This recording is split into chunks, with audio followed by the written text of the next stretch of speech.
Hi, I'm Kat Ramirez, CEO and founder of 10X Business Broker. Today, I want to talk about due diligence. So, due diligence applies to both the buyer and the seller. So, let's address the due diligence for the seller first. If you're working with a business broker, the one thing that you must do, or you should have, or you should be prepared for, is to have very good, clean accounting in place. What do I mean by that?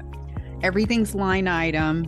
You know where everything goes. You know that your numbers are indeed factual and they're in the appropriate places, and you have an accountant who checks everything off for you and makes sure that everything is very up to date and aligns with your business and what you're doing. A big part of selling the business is understanding the numbers and calculating those numbers in order to formulate your business valuation. In looking at how a business broker formulates your business valuation, or any other valuation expert, is they look at the last 3 years of history. So a lot of times your business broker or whoever it is that's representing you will ask for the last 3 years of your P&L statements and the last 3 years of your tax returns to match those. And then the last 3 years of sales tax or any type of inventory list that you have. Okay. Not every business broker or representative is going to ask for all that information, but a majority, probably a good business broker, is going to ask for this information. And the reason they need this information is to really better understand your business and where is the money coming from and where is the money going to. Other things that may be extrapolated or add on are, of course, any personal expenses. Those things can be extrapolated and then brought back in at the end to show it against the tax return. So just know that when you're working with a professional business broker, they'll have a conversation with you and line item everything so that when a new buyer sees the offering report, the SIM report, whatever you want to call it, it's called many things, they can go through and see item by item where your money was being allocated to, so that they understand and they can discern themselves, oh, that's not going to be an expense for me because we have this, or whatever the case may be. And that's the whole purpose of the due diligence on the seller side. But again, if you're buying a business and a broker is representing that business, you can be assured that that business broker is really going to use a fine-tooth comb and go through all the numbers for you. So that's the opportunity and advantage of working with a business that has a business broker.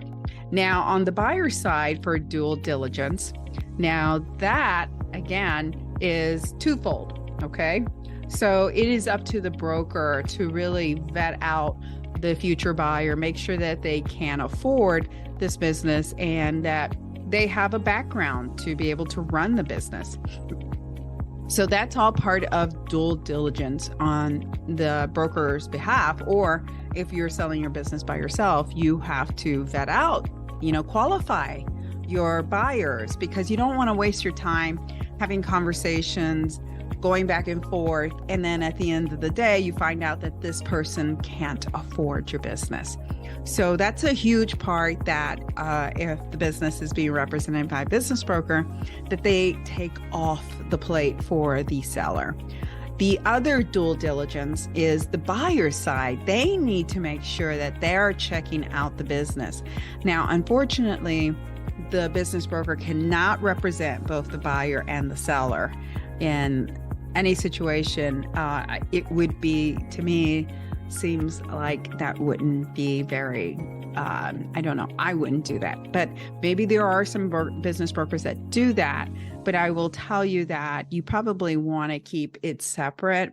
And the buyer should get representation of their own, whether it is their attorney, accountant, or whomever it is that they're going to utilize to help them do their due diligence and understand all the numbers, because once that future buyer signs off on that they agree with all the numbers, they're okay with everything, then they cannot come back and argue that those numbers were wrong or whatever. So it's always best for that buyer to get some professional representation to assure their own confidence that this business is actually running correctly and all the numbers match out and what have you. Okay. So due diligence works on both ends, the buyer and the seller, and it also plays a role as the process goes through the funnel of how the business is being sold.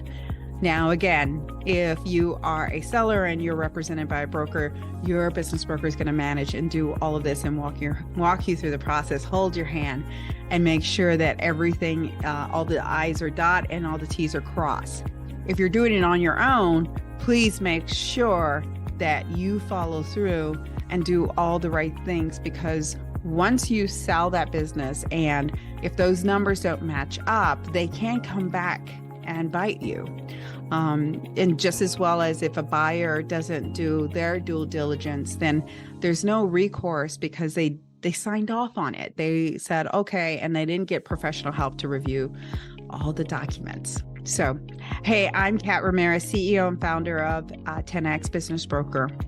I hope that I can someday earn your business, and I will see you on the other side. Thank you.